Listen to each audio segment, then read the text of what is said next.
Topping today's news, Prime Minister Philip Davis takes questions at the Office of the Prime Minister. 11 of the 14 officers facing charges on police-involved killings get bail, while a warrant for arrest is filed for the other 3.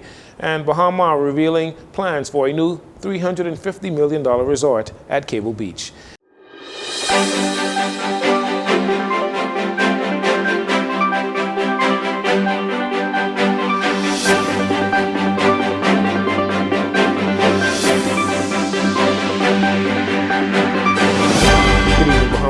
Saunders. This is your JCN Evening News.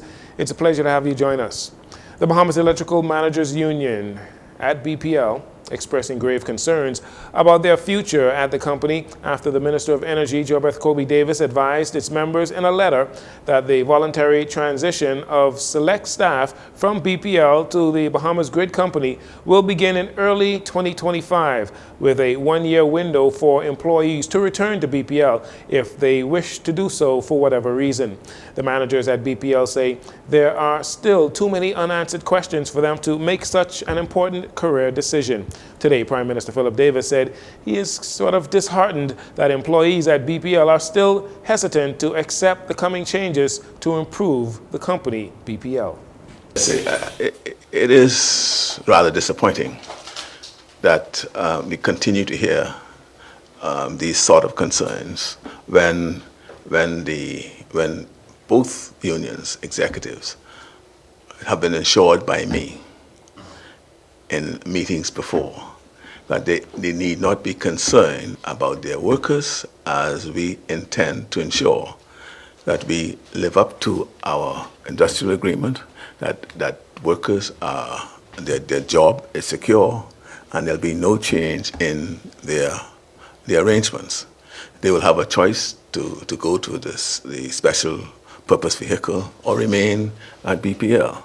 And if they go there and there's some concerns about whether they want to be there, the door will be open for them to go back.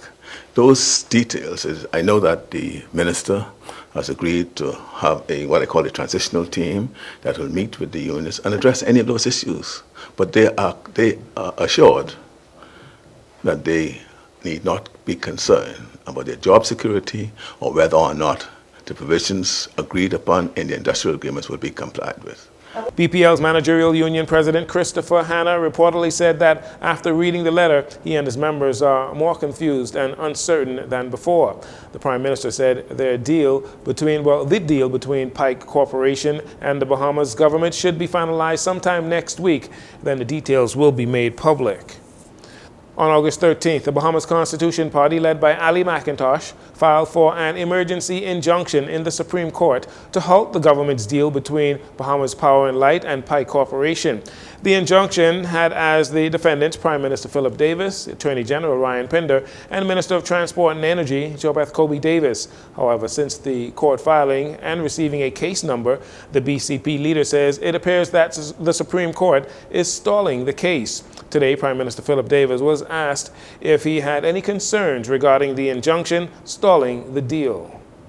I'm not concerned about that. In fact, I've not been served with any injunction. I don't know whether they had a hearing on an injunction. And my Attorney General has indicated that he's not been served with any such document. So we'll meet the concern that they may have in court if that's where they wish to meet it. But we're not concerned about their efforts at all. The Bahamas Power and Light deal is expected to improve electricity services and reduce the cost of energy. While the BCP says it is in support of these improvements, they said there are still too many unanswered questions regarding the deal, noting that BPL belongs to the people and the law says that the Davis administration cannot do with it as it wishes without first getting approval from the people of the Bahamas. On Wednesday afternoon, the Davis administration and Bahama signed off on a $350 million heads of agreement for a new luxury resort at Cable Beach, with construction expected to begin in 2026, with an opening set for sometime in 2029. During the signing at the Rosewood, Prime Minister Philip Davis said this investment is a clear signal that the Bahamas is trending in the right direction and investors are confident on what the Bahamas has to offer. This dawn of a new chapter for Bahama is a signal to the world that the Bahamas is open for business, ready to embrace new opportunities, and steadfast in our vision of sustainable growth. Bahama President Graham Davis shared some of the details on the new resort. 350 rooms with 50 luxury residences. And we're positioned as another luxury of choice here at Bahamar, where we will position this property between our SLS and our ultra-luxury Rosewood at Bahamar. We're using sustainable resources on construction, certainly through the efforts of what we have planned for the future in our water consumption, energy consumption. We're focused as a Bahamar enterprise to work on being carbon neutral.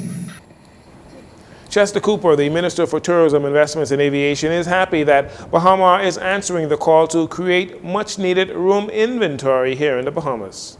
I've always said that one of the things that constrain our growth in the Bahamas is the lack of room inventory. And I'm delighted that the developer and Bahamar are responding to this need for additional room inventory. So we're looking to get more deeply into the South American market.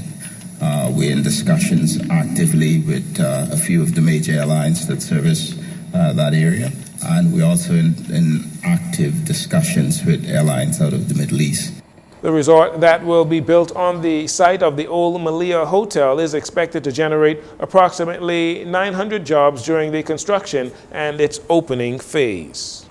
And finally, in this segment, on Wednesday, 14 police officers were expected to appear in court after being summoned for a committal hearing in relation to several fatal police-involved shootings.